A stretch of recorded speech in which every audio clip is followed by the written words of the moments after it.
my hands as I walked through our front door. Inside was my diploma, proof that I'd graduated summa cum laude with a degree in computer science. Despite working 3 jobs to support myself through college, I'd done it. I'd made it. Mom? Dad? I'm home. I called out, excited to share my achievement. The living room was oddly bare. My graduation photos, which had sat on the mantel since high school, were gone.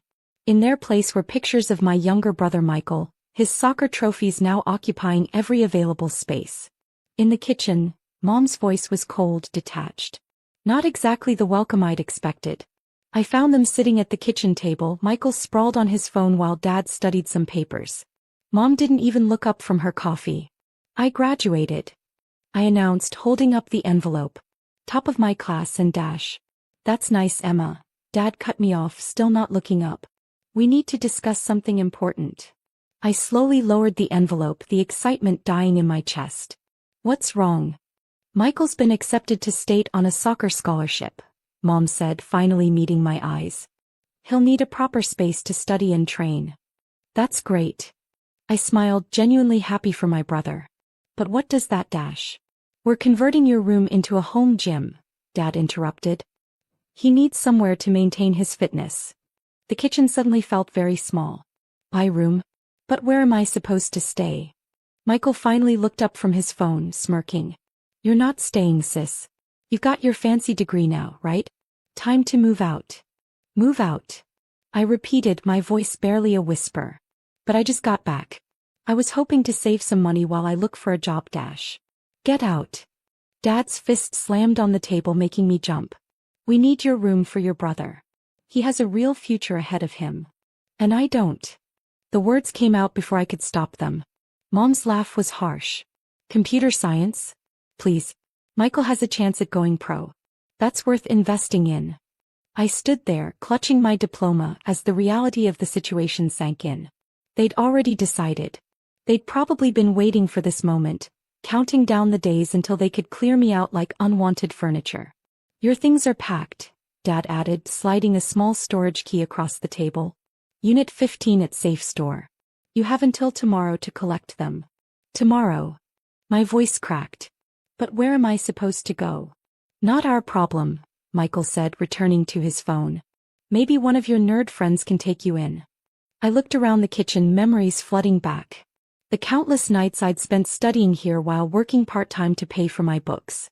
The mornings I'd make everyone breakfast, hoping to earn a scrap of approval. The times I'd helped Michael with his homework, only to have him take all the credit.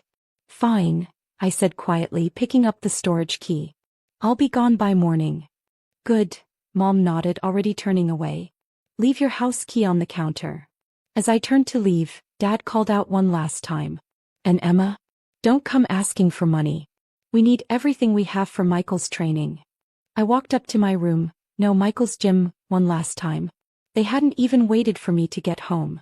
All my possessions, my memories, my life, packed away in boxes like they meant nothing. On my bed lay a single cardboard box labeled Keep. Inside were my laptop, a few clothes, and my emergency savings, $2,500 I'd managed to hide away. Not much to start a new life with, but it would have to do. As I picked up the box, something caught my eye. Tucked in the corner was a business card I'd received at a tech conference last month. Marcus Chen, angel investor. Silicon Valley Ventures. He'd been impressed by my final project presentation, had even mentioned potential opportunities. At the time, I'd been too focused on graduating to follow up. Now, standing in my soon-to-be former room, I pulled out my phone and dialed his number. Mr. Chen? This is Emma Walker from the Stanford Showcase. About that startup idea we discussed. I'm ready to talk. 10 years can change everything. I stood in the lobby of Walker Technologies headquarters, a gleaming 50-story tower in downtown San Francisco. My company. My empire. Built from nothing but a brilliant idea and an unwavering determination to prove them wrong.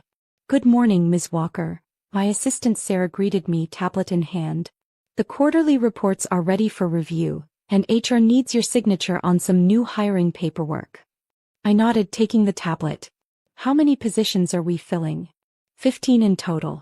Mostly maintenance and mailroom staff. She hesitated. There's something else. 2 of the applicants. I think you should see their names. I glanced at the list and froze. There, under mailroom position applications, were two familiar names, Robert and Diana Walker. My parents. When did they apply? My voice remained steady, though my heart raced. Yesterday. They seemed desperate. Sarah shifted uncomfortably. Should I reject their applications? I stared at their names, memories flooding back. The night they kicked me out. The months of sleeping on friends' couches. The countless rejections before Marcus Chen took a chance on my startup. No, I said finally. Schedule them for interviews. Today. Are you sure? I can have HR handle it. I'll do it personally. I handed back the tablet. 2 p.m. Don't tell them who they're meeting with. The hours ticked by slowly. I reviewed reports, attended meetings, all while a storm of emotions brewed inside me. At 1:55 p.m. Sarah's voice came through the intercom.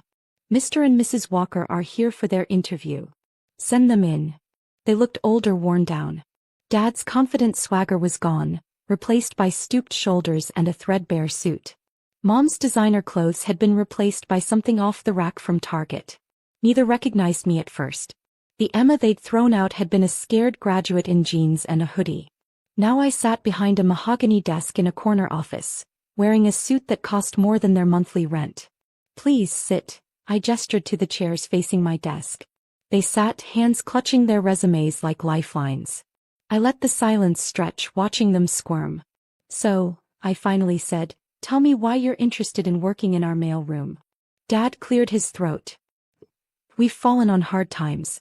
Our son Michael, I interrupted. The soccer star. How did that work out? They exchanged confused looks. Mom spoke hesitantly. He injured his knee in his first year. Never played again. Dropped out of college. Shame, I said coldly. All that investment wasted. How do you know about Dad started, then stopped as recognition finally dawned. Emma. I smiled, but there was no warmth in it. Hello, Dad. Looking for work. Mom burst into tears. Emma, thank God. We've been trying to find you. Really? I cut her off. Because I haven't moved offices in 5 years. Walker Technologies isn't exactly hard to find. Walker Technologies? Dad whispered. This is your company? I leaned back in my chair. The very same. Built it from nothing after you kicked me out. Funny how things work out, isn't it? Baby, we're so sorry. Mom reached for my hand across the desk. I pulled back. Don't. You're here for jobs, remember? Let's keep this professional. Their faces fell as they realized I wasn't going to offer a tearful reunion. No hugs, no forgiveness, just business. Please, Dad's voice cracked. We lost everything. The house, our savings. We need work. I picked up their applications, pretending to review them. Well, you're in luck. We do have openings in the mailroom. Hope flickered in their eyes. They had no idea what was coming next. You start Monday, I said, signing their employment papers. Minimum wage, no benefits for the first 6 months. Standard probation period. They sagged with relief, but I wasn't finished. A few ground rules, I continued, my voice professional and detached. First, you'll be working different shifts. Dad, your morning shift, Mom takes afternoons. Second, you report to Mr. Torres in facilities management. He doesn't know our connection and it's going to stay that way. But Emma Mom started.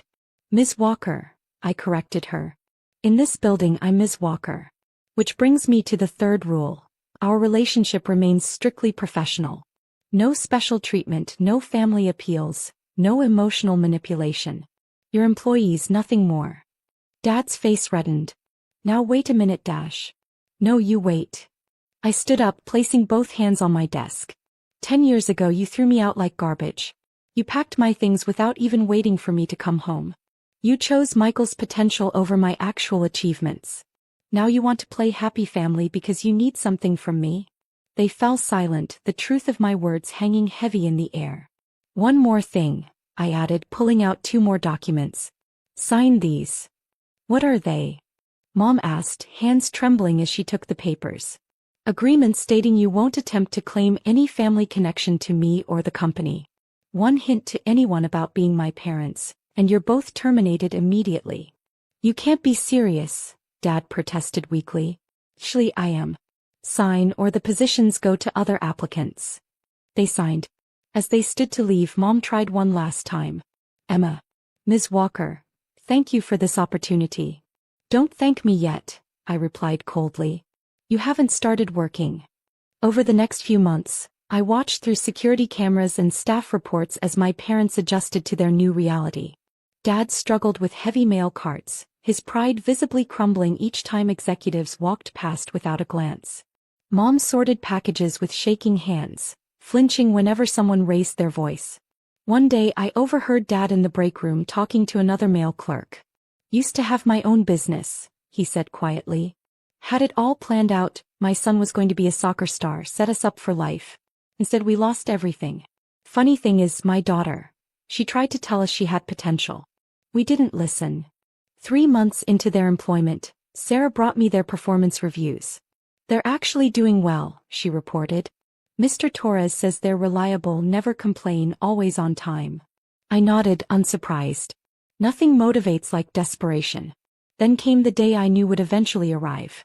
A small note slipped under my office door. Dear Emma, we understand now what we threw away. Not just our daughter, but her dreams, her potential, her love. Watching you run this company, seeing the respect you've earned. We were wrong.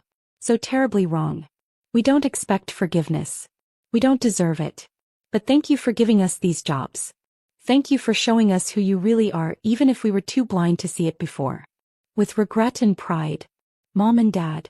I read the note 3 times before calling Sarah. Schedule a meeting with Mr. Torres, I instructed. It's time to review the mailroom staff's positions. The next day my parents received notices of promotion, supervisory roles, better pay, full benefits. Not because they were my parents, but because they'd earned it. I kept the note tucked away in my desk drawer. Not as a reminder of their regret, but of my success. Because sometimes the best revenge isn't making others suffer. It's showing them exactly what they lost when they gave up on you. 10 years ago they kicked me out to make room for a dream that never came true. Now they work in my building's mailroom, sorting packages and delivering mail to offices they'll never occupy.